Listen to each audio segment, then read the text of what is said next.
बिस्मिल्लाहिर्रहमानिर्रहीम। अस्सलामु अलैकुम। मैं हूं असद अली और आज हम इंटीग्रेशन को डिस्कस करेंगे। इंटीग्रेशन का तारुफ़ करेंगे। इंटीग्रेशन को आसान लफ्ज़ों में समझने की कोशिश करेंगे। तो सबसे जो आसान लफ्ज़ में इसकी तारीफ़ है वो ये है कि the reverse process of differentiation is called integration, यानी कि डिफ्रेंशिएशन का उल्ट प्रोसेस, डिफ्रेंशिएशन का रिवर्स प्रोसेस क्या कहलाता है? इंटीग्रेशन। अब ये डिफ्रेंशिएशन का रिवर्स प्रोसेस कैसे है, इसको हम एक एग्जांपल से समझने की कोशिश करते हैं।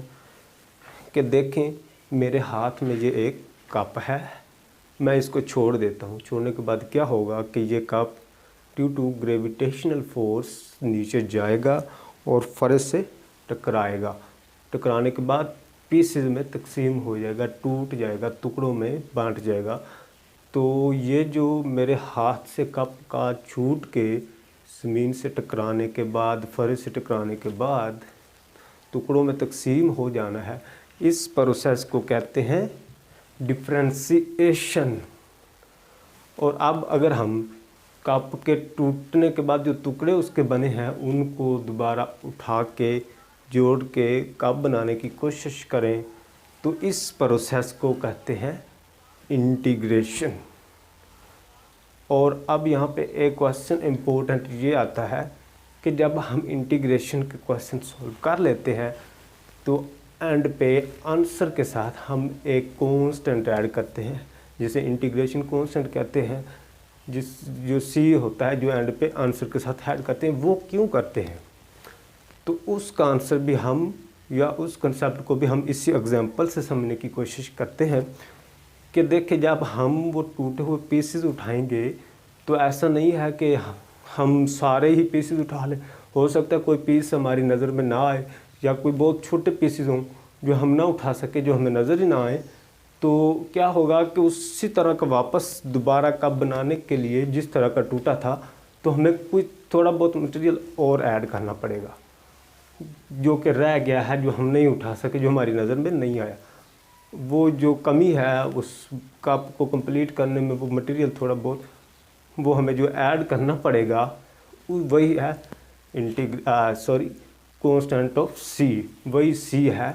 यानी कि जो रह गए छोटे बहुत थोड़ा बहुत टुकड़े उसके कप के, वो हम ऐड कोई मटेरियल और कर देते हैं उस कमी को पूरा करने के लिए, वो कहलाते हैं सी। उम्मीद करते हैं कि आपको ये क्वेश्चन सॉल्व हो गया होगा। अब हम देखते हैं कि इंटीग्रेशन के सवाल हल करने के लिए हमें किस तरह का फंक्शन या किस तरह का सवालों से वास्ता पड़ेगा।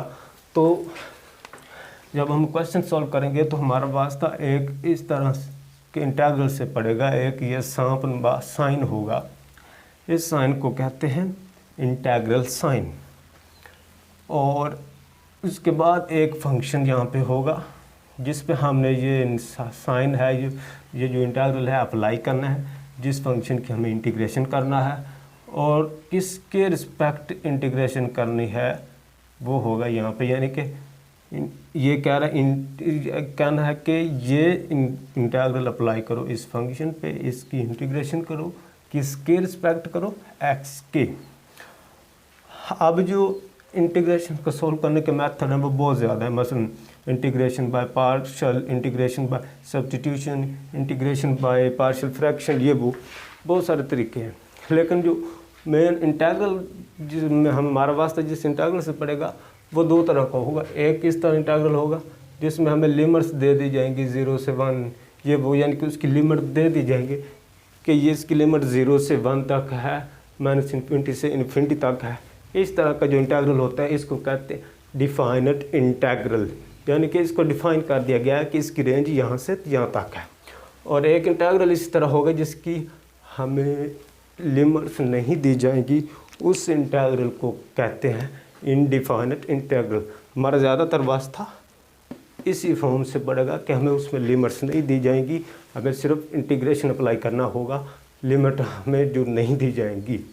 और जिसमें लिमिट्स दी जाएंगी जब हम इंटीग्रेशन अप्लाई कर लेंगे तो अपर लिमिट और लोअर लिमिट भी पुट कर दिया करेंगे, फंक्शन जो जवाब आएगा उसमें। उम्मीद करते हैं आपको इंटीग्रेशन का तारुफ समझ आ गया होगा। Best of luck.